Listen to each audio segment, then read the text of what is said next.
Peter, a progressive consensus rules. Does the Conservative Party need a new big idea? Forgive me, I feel more comfortable standing up and also without the microphone. If you can't hear me, say so now rather than afterwards, because it's the only chance we're going to get. I think it's traditional at Orwell Prize events for somebody to erupt in an enraged and possibly inebriated rally. How terrible thing. Is Nick Cohen here?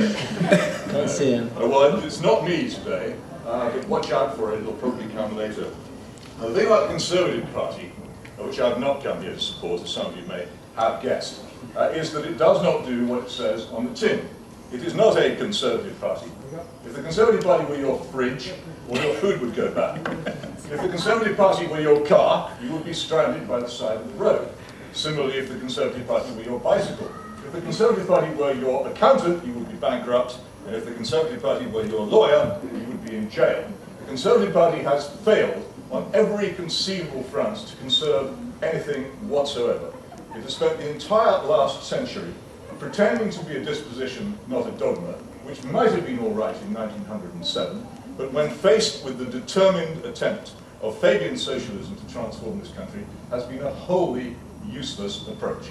And what it does now is it seeks constantly to compromise with Fabian socialism in one form or another, or with its modern allies of cultural revolution and the Gramscian struggle for hegemony, which we will discuss later if anybody wants to. And as a result, its only purpose is to be a machine for putting the sons of gentlemen into the offices of ministers. That is all it stands for. This lot would guillotine the Queen if they thought it would get them into office. There is no Conservative big idea, though the Conservative Party accedes to and humbles itself before several big ideas. For instance, the European Union, which it is not allowed to mention, and the Iraq War, which it supported, and identity cards, which it now claims to be against, but which it originally supported, and for which it produced the first green paper when Michael Howard was Home Secretary. This Conservative Party is also enamoured of comprehensive education, another catastrophic big idea. It has no conception of how to fight any of these things or how to propose them. The Conservative big idea is a brazen image, a large, noisy, showy thing. But in the middle of it, inside it, is a tiny, scuffling little rodent scratching itself. It's a small idea. It's a very small idea. It's the smallest idea there is in politics. And the smallest idea in politics is as follows.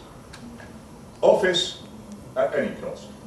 Office at any price. There is nothing we will not do for office.